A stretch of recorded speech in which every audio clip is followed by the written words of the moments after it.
yang ini digabungkan dengan yang ini, jawabannya bisa nggak?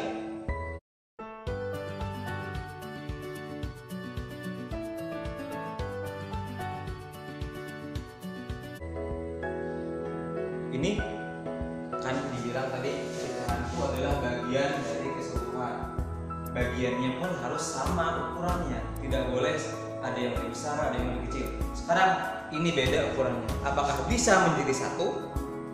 Kalau hanya seperti ini, maka jawabannya adalah tidak bisa.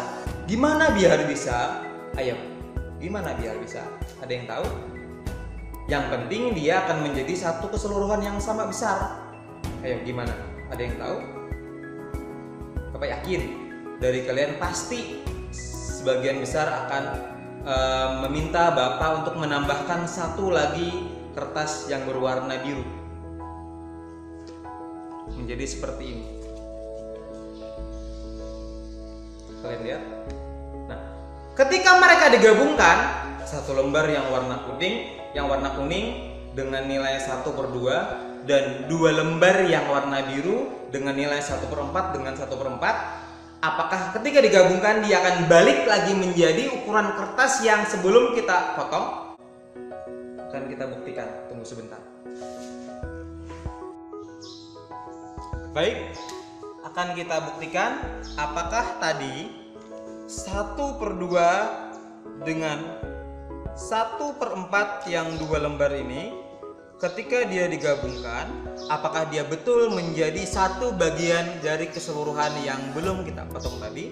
Sekarang coba kita lihat sama-sama. Ini adalah kertas yang belum dipotong. Ukurannya pun sama besarnya. Ini ya. Sebelah sini.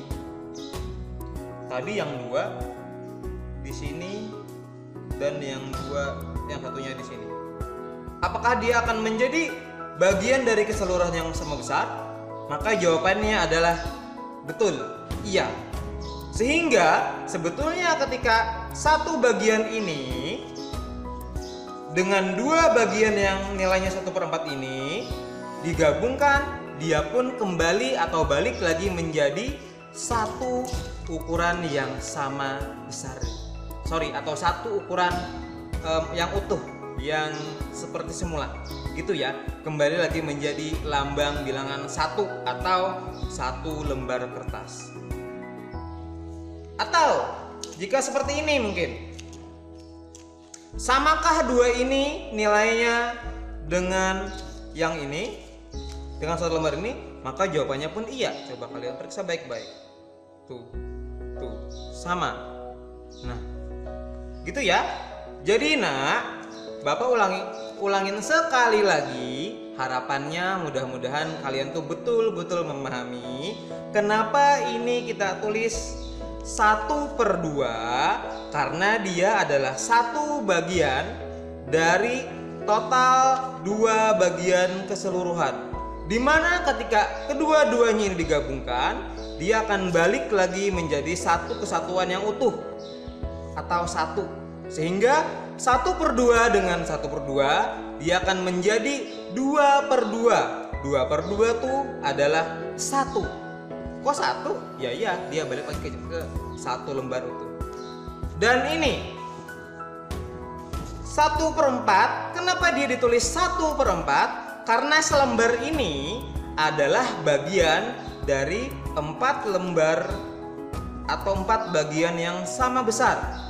Ketika mereka digabungkan, ketika bagian-bagian kecil yang digabungkan, dia akan balik lagi menjadi satu bagian kertas utuh, satu bagian kertas yang sempurna. Itulah mengapa dia tulis 1 dan kenapa jadi 4. Karena dia adalah satu bagian dari total 4 bagian sempurna. Ini juga satu bagian dari 4 bagian yang sempurna. Ketika dia adalah dua-dua ini, maka dia bisa dibilang 2/4 atau 2 bagian dari 4 bagian yang sama besar. Ketika dia diambil seperti ini, dia menjadi 1/4, 1/4 dan 1/4 menjadi 1, 2, 3/4 atau 3 bagian 3 bagian dari total 4 keseluruhan yang ada. Dan ketika semuanya digabungkan 1/4 digabungkan jadi 2/4, tambah 1 lagi menjadi 3/4, tambah 1 lagi menjadi 4/4, sehingga dia adalah 4 bagian dari 4 keseluruhan. Karena keseluruhannya hanya 4/4 menjadi 1 kertas. Itulah kenapa 4/4 itu adalah 1, karena ketika dia digabungkan menjadi 1, keseluruhan bagian yang 4 tadi digabungkan menjadi 1, dia akan kembali menjadi 1 bagian utuh. Seperti itu. Mudah-mudahan kalian udah mulai memahami. Baiklah, kita bisa kalian lihat Bapak udah menuliskan di sini ada 2 pecahan, ya, 1/2 dan 1/4. Sebetulnya ada 4 bagian. Ini adalah 1 dari 4 bagian yang Bapak tulis cuma 1, dan ini adalah 1/2 atau 1 aja yang Bapak tulis yang sebetulnya adalah dari 2 bagian yang sama besar. Oke, nah, kita akan membahas tentang pecahan ini terdiri dari apa aja sih, ya. Jadi sebetulnya kalau kita lihat pecahan ini kan ada 2 nih. Nih, ada 2 bagian nih, atas dan bawah nih, gitu ya. Yang atas ini tolong dicatat, disimak baik-baik, kamu catat baik-baik. Yang di atas ini namanya adalah biasa kita sebut dengan pembilang, dan yang bagian bawah ini biasa kita sebut dengan yang namanya penyebut. Gitu ya, pembilang dan penyebut. Nah, gitu bahasa umumnya. Kamu harusnya udah tahu di awal kenapa dia ditulis 1, karena sebetulnya ada satu keseluruhan yang dibagi menjadi 2 bagian, ya.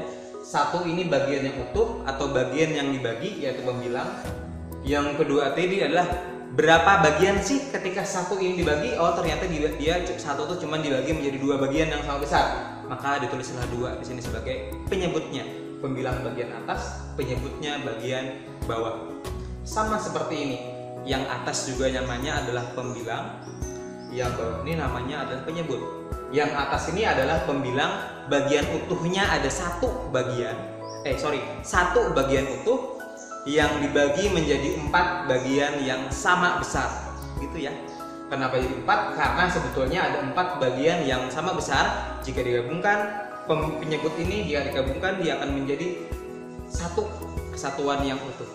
Nah, jadi yang atas adalah pembilang, yang bagian bawah adalah penyebut. Sampai di sini dahulu, kamu harus catat ya. Atas adalah pembilang,